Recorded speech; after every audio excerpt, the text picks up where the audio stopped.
손가락 하나에 두 집 살림이 흔들렸다. 한화 이글스 팬들이 이야기하는 한화 이글스 이야기, 이글스다. 여러분 안녕하세요. 클리어입니다. 스프링 캠프는 원래 희망을 던지는 공간입니다. 새 시즌에 구속이 찍히고 새 조합이 맞춰지고 팬들은 올해는 다르다는 문장을 연습합니다. 그런데 2026년 2월 8일 멜버른에서 들려온 소식은 희망이 아니라 골절이었습니다. 최재훈의 오른손 약지골절. 위치가 절묘합니다. 투수 손도 아니고 다리도 아닙니다. 포수에게 손가락은 장비가 아니라 생존 조건입니다. 문제는 이 부상이 개인의 재활 스케줄로 끝나지 않는다는 데 있습니다. 한화 이글스라는 집 하나만 흔들리는 게 아닙니다. WBC 대표팀이라는 나라까지 동시에 경보음이 울렸습니다.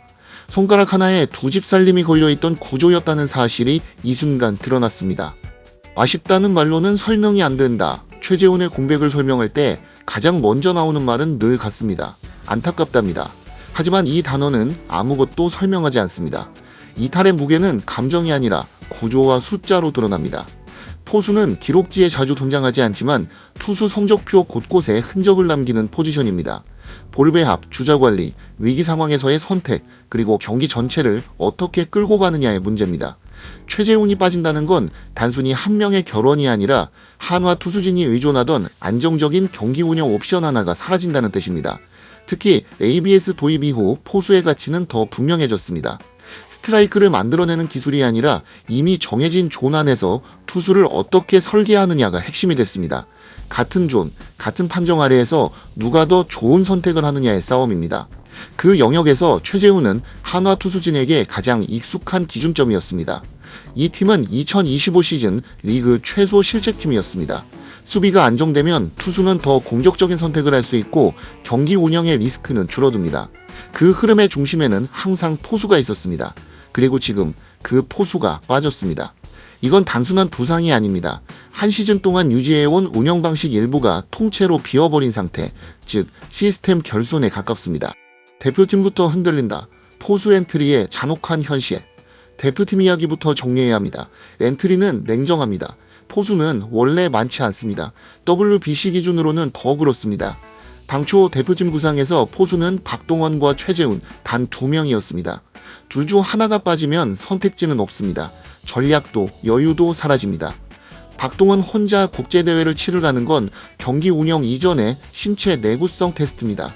그래서 자연스럽게 이름이 오릅니다. 김영준입니다. 2025 시즌 기록한 18홈런과 도루 저지율 33.3%는 리그 상위권입니다. 공격력과 수비 지표 모두 대표팀 기준을 충족합니다. 문제는 타이밍입니다. 부상으로 엔트리에서 밀려났던 선수가 다른 선수의 부상으로 다시 호출되는 이 상황. 야구는 늘 이런 식으로 사람을 시험합니다. 냉수적으로 말하면 김영준은 재활을 하다 말고 나라를 구하러 나설 상황이 됐습니다. 감동적인 서사가 아니라 구조가 만들어낸 필연입니다. 박동원에게 모든 짐을 지우는 건 선택지가 아닙니다. 김영준의 합류는 대안이 아니라 최소 조건입니다.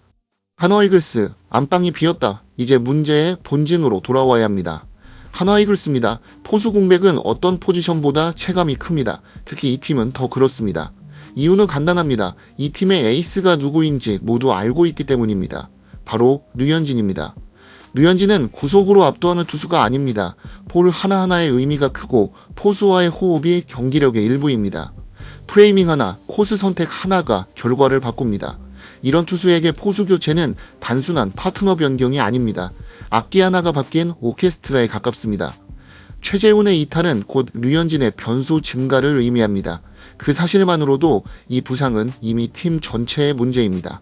다시 장비를 꺼내야 하는 사람, 가장 먼저 떠오르는 이름은 이재원입니다.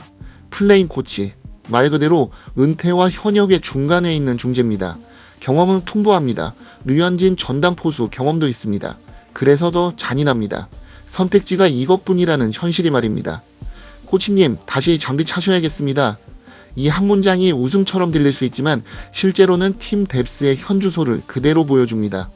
이재원이 나선다는 건 전략이 아니라 응급처치입니다. 가능하다는 것과 지속 가능하다는 건 전혀 다른 이야기입니다. 유망주라는 단어의 유효기간, 다음은 젊은 포수들입니다. 이름만 놓고 보면 희망적입니다. 현실은 훨씬 복잡합니다. 박상원은 팝타임이 빠릅니다. 그런데 포수는 팝타임만으로 평가받는 포지션이 아닙니다. 도루저지는 투수와 포수의 합작품입니다. 2024년의 도루 허용 장면들은 아직도 팬들 기억에 남아 있습니다. 자동몬이라는 별명은 농담이 아니라 트라우마에 가깝습니다. 허인서와 장규현은 퓨처스리그에서 강렬한 기록을 남겼습니다. 타율 3할 7푼 6리의 장규현, 4연타석 홈런의 허인서. 숫자만 보면 당장이라도 1군에 올려야 할 것 같습니다. 하지만 포수는 타격으로만 평가할 수 없습니다. 1군 투수의 공을 받아본 경험, 위기 상황에서의 판단, 심판 스트라이크 존에 대한 적응, 이 모든 것이 아직은 물음표입니다. 그래서 이 상황을 강제 세대 교체의 기회라고 말하는 건 지나치게 낭만적입니다. 세대 교체는 준비된 상태에서 선택할 때 의미가 있습니다. 지금은 선택이 아니라 강요에 가깝습니다. 류현진 리스크는 숫자로 돌아온다. 다시 류현진 이야기로 돌아가야 합니다. 기교파 투수에게 포수는 단순한 수신기가 아닙니다. 프레이밍은 곧 볼넷 숫자와 직결되고 볼 배합은 피안타율로 연결됩니다. 최재훈의 부재는 류현진의 성적표 어딘가에 반드시 흔적으로 남습니다. 이건 최재훈이 없으면 류현진이 무너진다는 이야기가 아닙니다. 변수가 늘어난다는 이야기입니다. 시즌은 변수 관리의 싸움입니다. 그 관리 포인트 하나가 사라졌습니다. 이건 기회가 아니라 그냥 위기다? 아니, 대표팀에겐 기회다. 최재훈의 부상은 분명 안타깝습니다. 이 지점은 변하지 않습니다. 다만 시선을 대표팀으로 옮기면 이야기는 조금 달라집니다. 국가대표팀은 특정 선수 한 명을 중심으로 설계되는 조직이 아닙니다. 그래서는 안 되는 조직이기도 합니다. 오히려 이런 변수는 그동안 후보군에만 머물렀던 젊은 포수에게 실전 경험이라는 가장 값비싼 기회를 제공합니다. 박동원 원포수 체제로 국제대회를 치르는 건 리스크입니다. 반대로 말하면 새로운 포수를 시험할 명분이 생겼다는 뜻이기도 합니다. 국제대회라는 극한 환경에서 젊은 포수가 어떤 판단을 하고 어떤 속도로 적응하는지 확인할 수 있는 기회는 흔치 않습니다. 대표팀은 지금 대체자 찾기가 아니라 차기 자원 검증 국면으로 들어갔습니다. 최재훈의 공백이 아프긴 하지만 이 경험이 쌓이면 대표팀 포수층은 오히려 두꺼워질 수 있습니다.